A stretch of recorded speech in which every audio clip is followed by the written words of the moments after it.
ओम शांति। ओम शांति। ओम शांति।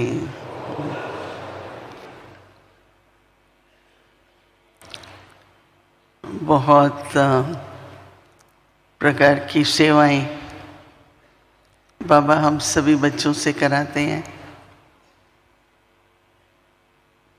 लेकिन वर्तमान समय कुछ वर्षों से मन में ऐसा रहता है कि अगर हम सभी बाबा के बच्चे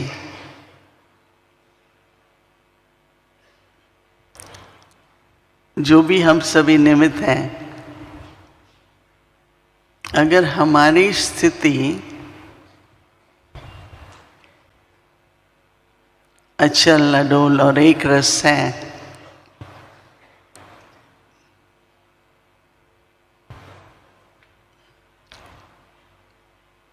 तो एक एक कितनों की सेवा करेंगे? हजारों, लाखों, करोड़ों। तो मैंने बहुत ज़्यादा समय, और ऐसे भी 2-3 साल तो कोविड के कारण आना जाना कम था, तो मेरे मन में यही भावना रहती है कि बाबा का एक एक बच्चा इतना अच्छा उदाहरण हो। हमारी दीदी मनमोहिनी, आप ऐसे कौन जानते हैं उनको? थोड़े ना, क्योंकि वो 83 में व्यक्त हुई। तो वो ये कहती थी कि ऐसे बाबा तो कहते हैं कोटों में कोई, और खोई में भी कोई वो है जो सबके लिए एक आदर्श है, एक एग्जाम्पल है, एक उदाहरण है। क्योंकि बाबा कहते थे, ब्रह्मा बाबा, हम जब बाबा के पास आए, बहुत छोटी आयु में ही बाबा के पास रहे, तो बाबा ने कहा एक बिजनेसमैन है, जब वो व्यापार करने जाता है तो अपने साथ क्या ले जाता है? अच्छे अच्छे सैंपल्स ले जाता है। उसके ब्रीफ केस में क्या होगा? अच्छे अच्छे सैंपल्स होंगे ना। तो एक तो हम ये सोचते हैं कि बाबा के साथी, बाबा के कंपेनियन, बाबा से कंबाइंड रूप में रहें, परंतु सोचिए कि बाबा हम सभी को, एक एक को, सारे विश्व में अपने साथ ले जाते हैं और सैंपल करके दिखाते हैं। तो बाबा ने कहा सैंपल अच्छा होता है तो ऑर्डर भी बड़े बड़े मिलते हैं, राइट? तो अपने मन में ये संकल्प रहे सदा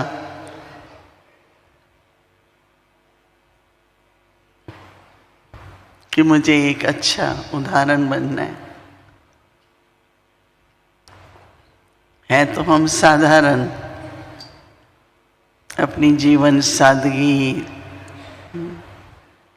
सच्चाई, लेकिन हम लोगों की जो रॉयल्टी है, ऐसी रॉयल्टी या रॉयल्टी की पर्सनैलिटी सारे विश्व में कोई नहीं है। साधारण से साधारण बाबा का बच्चा भी एक रॉयल बच्चा है, क्योंकि हम सभी वारिस हैं सभी वारिस रहे। तो जो वारिस होते हैं उनके पास सब कुछ होता है।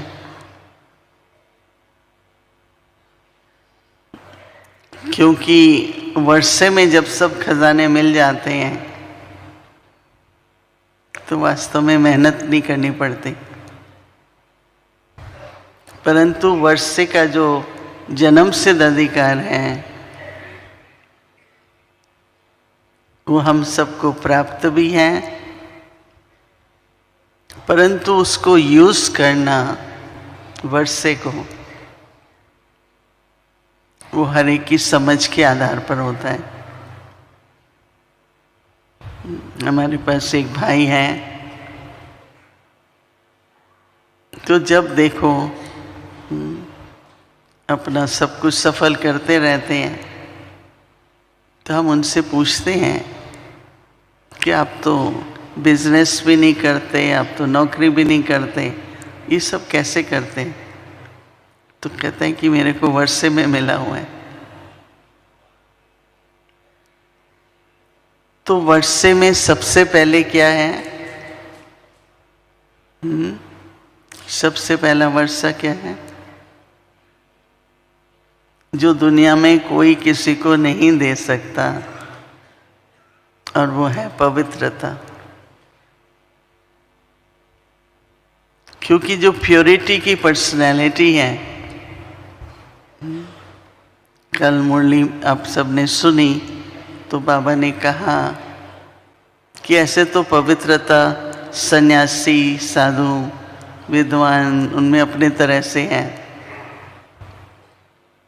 लेकिन उनके पास योग बल नहीं है। और आजकल हम बहुत कहते हैं कि शांत अर्थात एक साइलेंस का भी बल हम सब में है। तो हर गुण, हर शक्ति, उसका आधार है पवित्रता।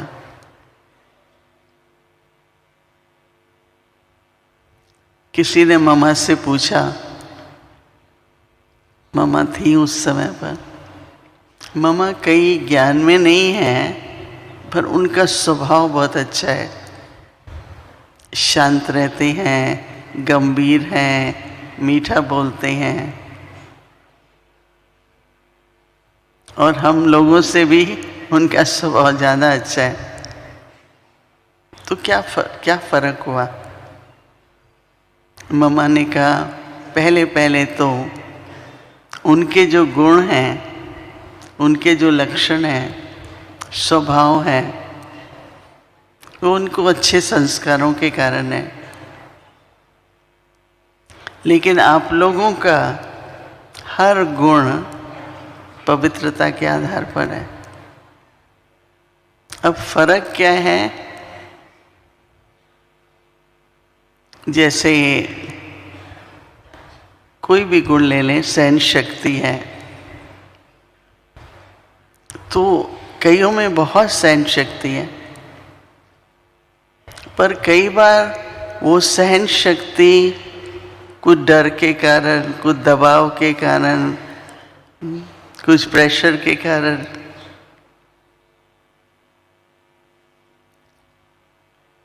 लेकिन हम लोगों की जो सहन शक्ति है, आप लोगों के आने का समय और है। हम लोग जब ज्ञान में आए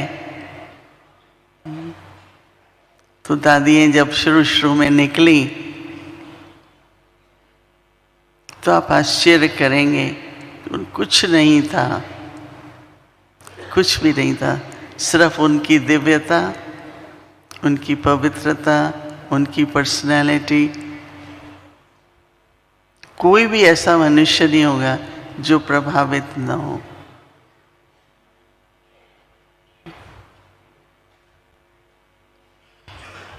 आजकल तो देखो बहुत बहुत फैसिलिटीज या सुविधाएं,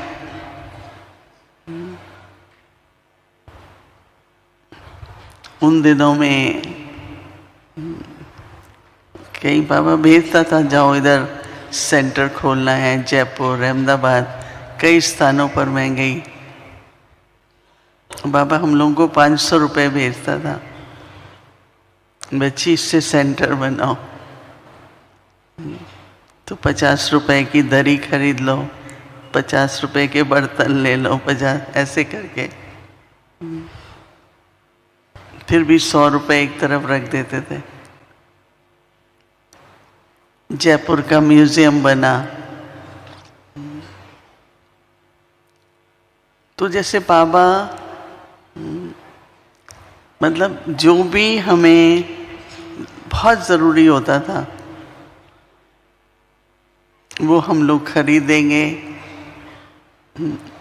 बहुत कुछ तो मिलता था, कुछ खरीदते थे। तो जैसे कि अच्छा लगता था सहन करना, मतलब खुशी होती थी कि बाबा के लिए एक त्याग के रूप में जो कुछ है, जितना है, उतने से गुजारा करते थे। ले सकते थे, अपने परिवारों से ले सकते थे, नहीं लेंगे। तो हमारी जो सहन शक्ति है वो स्वयं की उन्नति के प्रति या ईश्वरी कार्य के प्रति थी। और उसमें भी इतना समान।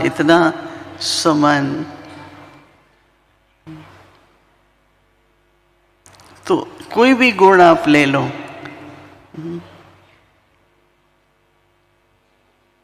थोड़े दिन पहले बाबा ने मुरली में कहा, जो अभी भी है, कि सबसे बड़ा गुण है संतुष्टता।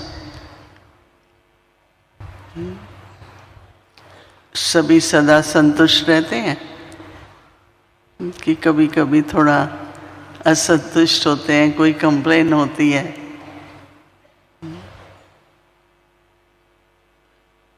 सभी संतुष्ट रहते हैं? हाथ दिखाओ। अच्छा, एकदम अंदर में इतने संतुष्ट। हाँ, जो बाबा गीत गाते थे ना, जो पाना था सो पा लिया। उस संतुष्टता का प्रत्यक्ष आपके चेहरे पर क्या दिखाई देगा? प्रसन्नता। जो संतुष्ट है वो प्रसन्न रहता है। अच्छा, अब ये प्रसन्नता है और दुनिया में जो खुशी है उसमें बहुत फर्क है ना। कुछ मिल गया, खुश हो गए, कुछ काम हो गया, खुश हो गए। परंतु ये जो संतुष्टि है, बाबा से अच्छा योग लगता है, धारणाएं अच्छी हैं, तो ये जो संतुष्टता है ये सब ईश्वरी प्राप्ति के आधार पर है। तो वही संतुष्टता का गुण, प्रसन्नता का गुण लौकिक रूप से अलग होगा। फिर और बाबा कहते हैं जिसमें प्रसन्नता है उसके अंदर और कौन सा गुण होगा? बाबा ने मुरली में, अव्यक्त मुरली में प्रसन्नता, संतुष्टता, प्रसन्नता, तीसरा गुण मधुरता। जो संतुष्ट होगा, प्रसन्न होगा, वो मधुर होगा। और आजकल क्या चाहिए? मधुरता। कोई कुछ भी कैसा भी कहता है, करता है, हर एक का पार्ट है, पर हम जोर से नहीं बोल सकते, हम रिएक्शन नहीं कर सकते, हम फोर्स नहीं कर सकते। एक इतनी मधुरता।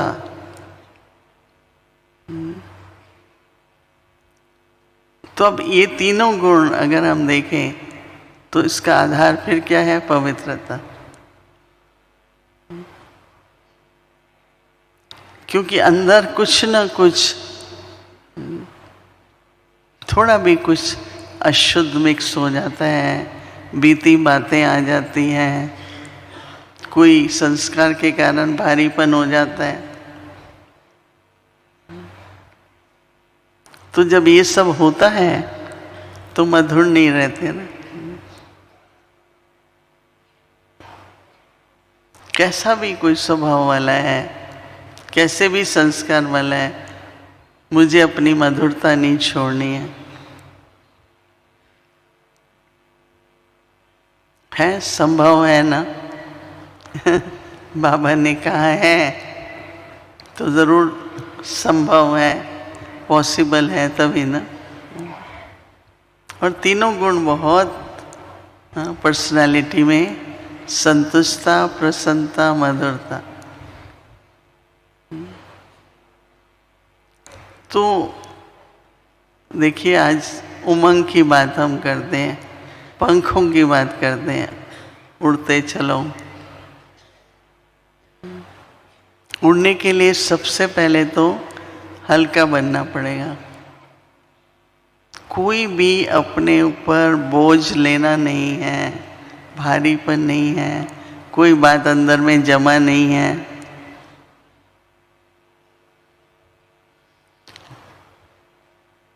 जो हम कर सकते हैं वो करेंगे, जो नहीं कर सकते हैं तो बाबा को समर्पण कर देंगे। बाबा आप मदद करो, परंतु भारीपन नहीं, अंदर नहीं रखना है। कई बार कईयों के अंदर बहुत त्याग होता है, बहुत ही त्याग होता है, लेकिन अंदर में कई बार भारीपन हो जाता है। क्या है कि हम कुछ बातें लेके कोई चिंता के रूप में, कोई संशय के रूप में, क्या होगा, कैसे होगा। बाबा के महावाक्य याद रखो, जो हो रहा है वो भी अच्छा और जो होगा और भी अच्छा। ऐसे बाबा के कितने महामंत्र हमें मिले हुए हैं। उनको समय प्रति समय जैसे ज़रूरत है उनकी स्मृति लाओ, तो उस स्मृति की समर्थि से वो कार्य हो जाता है।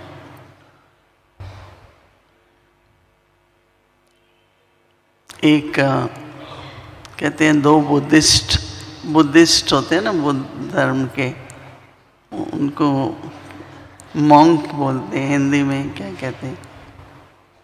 तो वो दोनों कहीं जा रहे थे,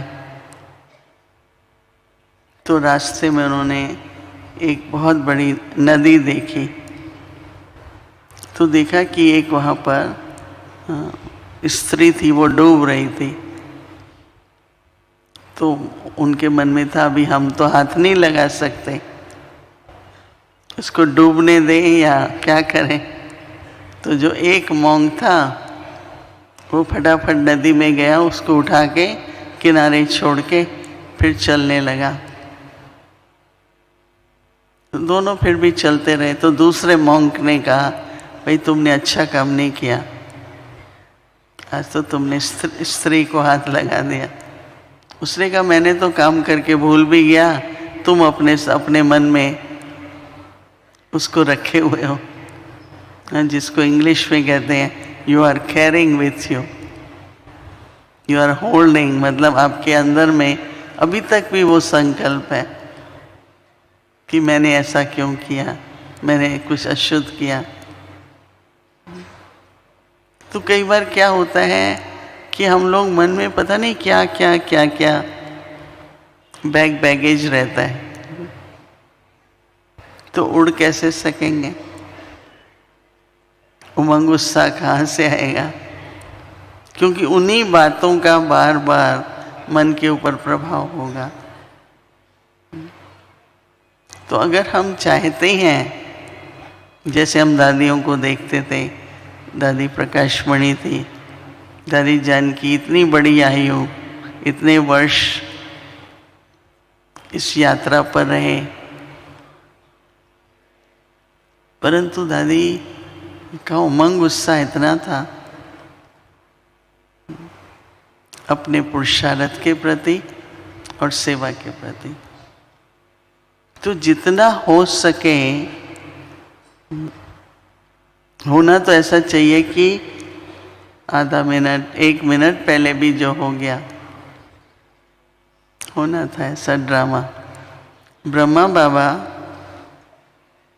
मुरली पूरी करते थे और मुरली पूरी करने के बाद बाहर निकलते थे तो हम में से कई बाबा के साथ पैर चलते हुए बाबा के कमरे में जाते थे।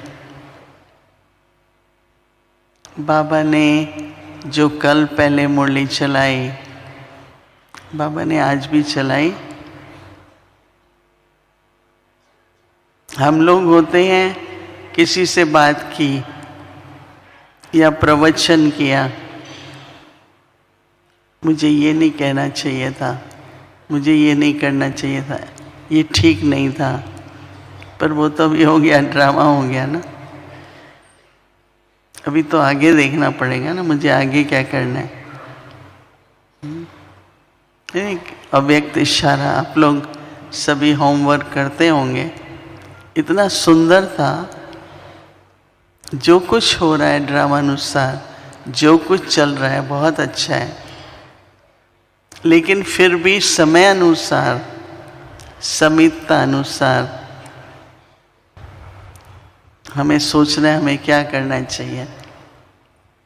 तो ड्रामा को अप्लाई किया, फुल स्टॉप। तो फिर वही सोचते रहना या अभी उसके आगे क्या करना है मुझे। तो बहुतों का टाइम ऐसा ना होता तो अच्छा था, ये नहीं होता तो अच्छा है, ये होता है ना, संकल्प चलते हैं और वो संकल्प काफी व्यर्थ जाते हैं। होना क्या चाहिए कि अच्छा इतने तक हो गया, एक्यूरेट था, ड्रामा था, अब मुझे नेक्स्ट क्या, आगे क्या लिखना है, आगे क्या सोचना है। तो उमंग है तो बढ़ रहे हैं ना आगे, नहीं तो फुल स्टॉप के बाद भी तो आगे लिखना होता है ना। लिखते नहीं हैं पर स्टक हो जाते हैं, जैसे नहीं, जैसे आगे अभी चल आगे वही बात मन में आती रहती है।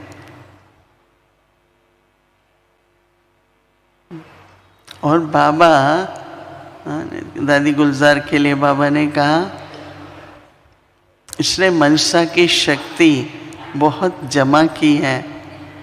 तो आज बाबा उनके रथ को माध्यम बना के इतने वर्षों तक बाबा ने सेवा ली।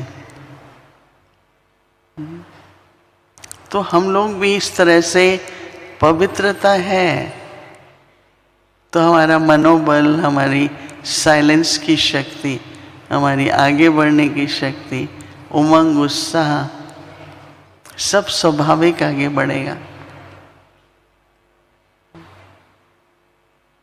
तो कैसे एक जो अचल अडोल तो रहते हैं पर एक निरंतर स्थिति रहे।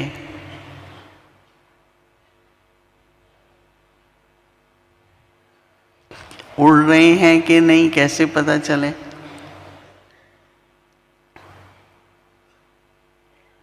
एक परिस्थिति होती है, एक स्थिति होती है। परिस्थिति का मतलब मेरे हाथ में नहीं है। अपनी स्थिति के आधार पर अगर परिस्थिति को हम पार करते हैं, नहीं बाबा कई बार मुरली में एग्जाम्पल देते हैं कि आप प्लेन में जा रहे हैं, ऊपर प्लेन तो 30,000 कितने कितने माइलेज ऊपर होता है, और नीचे आप देखते हैं जब उतर रहा होता है प्लेन तो इतने बड़े बड़े मकान, बाबा ने कहा ऐसे लगता है जैसे माचिस की डिब्बी है। नहीं, ऊपर से देखते हैं बहुत छोटा छोटा लगता है। तो अगर आपकी स्थिति ऊंची है तो परिस्थिति कैसे लगेगी? ये तो कोई बड़ी बात नहीं है। हम लोग दादी जानकी के पास जाते थे, दादी देखो ये हुआ, इसने ये कहा, ये हुआ। दादी देखती थी हम सब, ये बड़ी बात नहीं है, शायद ठीक हो जाएगा, सब पार हो जाएगा। कोई भी परिस्थिति अगर बड़ी लगती है कि आप अपनी साधारण स्थिति से परिस्थिति को देख रहे हैं, अगर साक्षी दृष्टा होके बाबा के साथी बन के अपनी ऊंच स्थिति से किसी भी परिस्थिति को देखेंगे, न तो वो बड़ी लगेगी, पर कोई भी बात आएगी, जैसे आप कोई समस्या सुन रहे हैं, एक अपनी स्थिति और अगर बाबा का साथ है तो वो समस्या अंदर नहीं जाएगी, पर समाधान इमर्ज होगा। आप लोगों को याद है कुछ साल पहले दादी प्रकाशमणि ने हम सबको होमवर्क दिया था, और क्या होमवर्क था? समाधान स्वरूप। और हम सब ने काफी अभ्यास किया था। तो ये जो साइलेंस की शक्ति, योग बल है, उड़ती कला है, क्यों आवश्यक है? कि बड़ी बात भी छोटी लगे, और समस्या सुनते हुए अंदर मत जाने दो। बुद्धि इतनी स्पष्ट हो कि समाधान, समस्या का हल बुद्धि में आए, बहुत अच्छा लगता है। मैं तो देखो हम लोगों की तो ड्यूटी ज्ञान तो सुनाते ही हैं, परंतु जो भी निमित्त होते हैं, बड़े होते हैं, उनके पास तो समस्या ही आती है ना ज़्यादा। क्या करें, ऐसे क्या नहीं, ये हुआ, क्या करें, सारा दिन चलता है। पर मैं हमेशा किसी की भी बात सुनती हूँ, अगर चार की बात होगी तो चारों अपने अपने तरह से सुनाएंगे, पर बाबा को बीच में रख के सुनो, आप मत सुनो। आप क्या कर सकेंगे? कोई कहता है आशीर्वाद दो, शक्ति दो, कर्मों का हिसाब किताब तो बाबा ही मदद कर सकते हैं ना चुकतू करने में, और आप खुद सुन रहे हैं सारी बात। आप बाबा को उस आत्मा और अपने बीच में, बाबा आप सुन रहे हैं ना, उसको हल भी मिलेगा, शक्ति भी मिलेगी, और आपकी अवस्था पर जो ये व्यर्थ संकल्प आते हैं वो नहीं आएंगे। मैं क्यों सुनूं? मैं तो अपने को यही कहती हूँ, मेरे को तो बाबा की सुननी है, मैं क्यों सुनूं? कोई किसके लिए कहेगा तो निंदा भी होती है, कुछ फालतू भी बोलते हैं, मैं क्यों सुनूं? बेशक हमारी ड्यूटी है, पर मैं कहती हूँ बाबा अभी आपको सुना रहा है, सुनिए आप, और उसको हल दीजिए, क्या चाहिए उस आत्मा को। बेशक हम कहते हैं हमें शुभ भावना, शुभकामना, सकाश देना है, वो बात और है। क्योंकि अगर आप उस समस्या या परिस्थिति को सुनते हैं, अभी नाव चल रही है, अच्छी चल रही है, लहरों से चला रहे हैं नाव को, अचानक नाव में थोड़ा पानी आ जाता है, तो क्या डर लगता है? अब ये पानी अगर और बढ़ता गया तो नाव डूब जाएगी ना।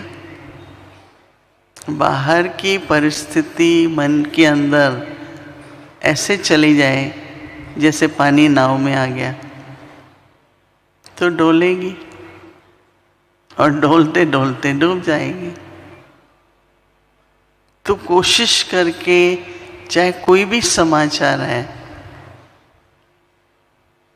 क्या होगा कैसे होगा, किसी भी तरह का, क्योंकि हर एक आत्मा का अपना अपना हिसाब किताब होता है। मुझे कोई आके कहता है ये तो ऐसा ही है, ये तो ऐसा ही है, पर मेरे साथ तो ऐसा नहीं है जैसा आपके साथ है, क्योंकि आपका हिसाब किताब इस आत्मा से अलग है। तो मैं क्यों किसी के लिए कोई भी भाव लेके बैठूं और फिर ये तो ऐसा है, पर मेरे साथ तो ऐसा नहीं है, मेरे साथ तो बहुत ही ठीक से सम्मान देते हैं, ठीक से बात करते हैं। तो कोशिश करके बाहर का अंदर न जाए, तो बाबा के द्वारा मुझ आत्मा को और आत्माओं को समाधान भी मिलेगा, शक्ति भी मिलेगी। अब इसको कहते हैं योग बल। कई कहते हैं योग बल, अच्छा अभी ये काम नहीं हो रहा है, चलो 1 घंटा ज़्यादा भट्टी कर लो। क्या हमेशा किसी को मतलब कुछ करने के लिए ही हमको योग करना है क्या? सबसे पहले तो मुझ आत्मा को योग की जरूरत है न केवल विकर्म विनाश करने के लिए, परंतु बाबा के संग के रंग में मैं भी बाप समान मास्टर बनूं। बाबा शांति के सागर हैं, मैं मास्टर शांति का सागर हूँ। बाबा सुख के सागर हैं, मैं मास्टर सुख का सागर हूँ। तो वो कब होगा? जिस कोई भी बात, न कोई इच्छा न कोई समस्या,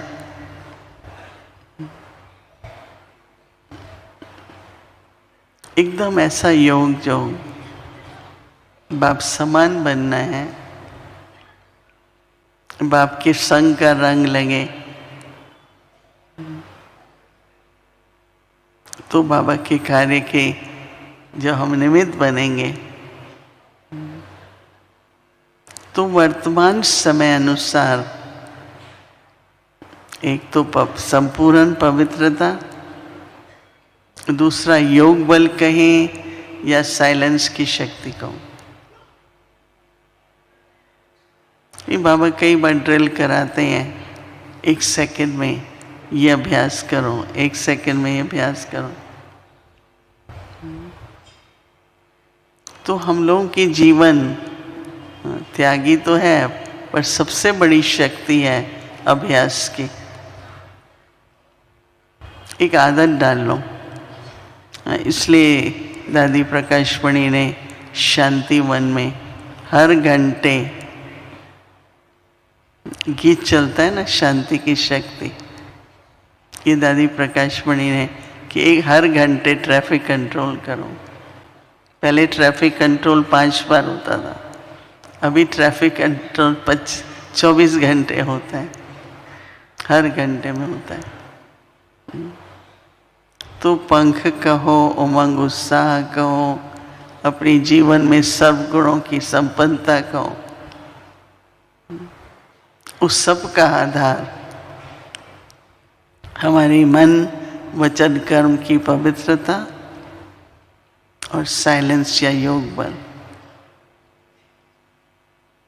तो वर्तमान समय आपको किस चीज की खींच होती है, बोलने सुनने की या साइलेंस की?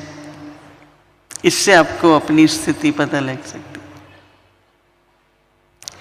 ये नहीं कि प्रोग्राम है साइलेंस का, आज साइलेंस करनी है, प्रोग्राम से नहीं, अंदर से लगता है अभी थोड़ा साइलेंस कर लो, आज 2-4 घंटे साइलेंस कर लो।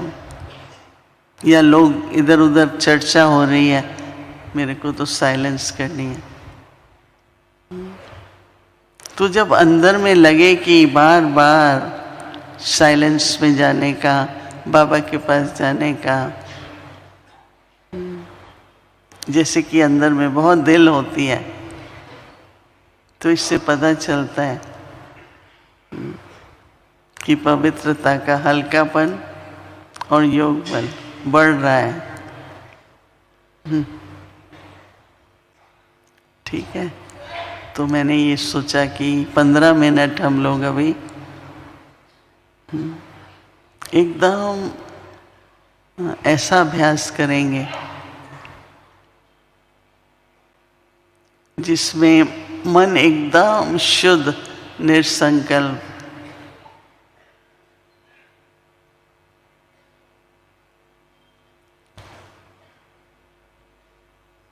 और उसके साथ साथ बाबा का संग, क्योंकि बाप समान बनना है ना, ये लक्ष्य है, नहीं तो मार्ग में भटक जाते हैं। मुझे किसी की तरह नहीं बनना है। बाबा ने हम सभी एक एक को अपनी तरह से विशेष बनाया, कोई किसी से कम नहीं है। सब बाबा के बच्चे एक एक विशेष है। तो मुझे जो बाबा ने विशेषताएं दी हैं, तो मुझे बाबा को फॉलो करना है और बाबा के संग का रंग अर्थात बाप समान बनने का जो ही हमारी संपूर्ण स्थिति है, उस संकल्प को हमें साकार करना है, प्रैक्टिकल में लाना है। तो जो उससे सेवा होगी ना, तो बहुत बहुत उच्च क्वालिटी की होती है। बाबा ऐसी ऐसी सेवा के निमित्त बनाएंगे, बेहद की सेवा। सभी चाहते हैं ना, तो जैसे बाबा मंडी में कहते हैं करो, प्रदर्शनी करो, मेला करो, जो भी कई भी प्रकार के प्रोजेक्ट्स करो, लेकिन अंतिम सेवा बाबा को प्रत्यक्ष करने की है।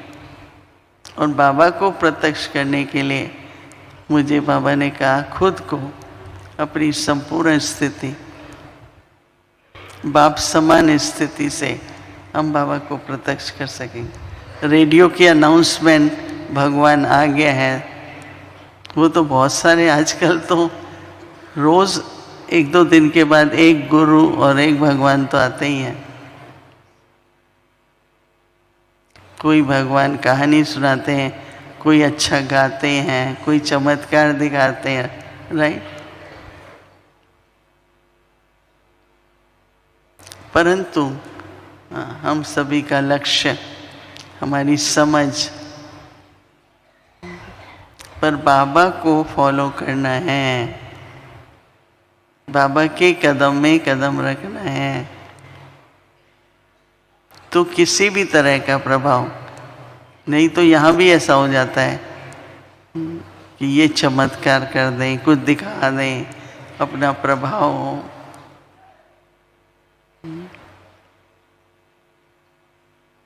तो इसलिए अंदर में एकदम शुद्ध और शांत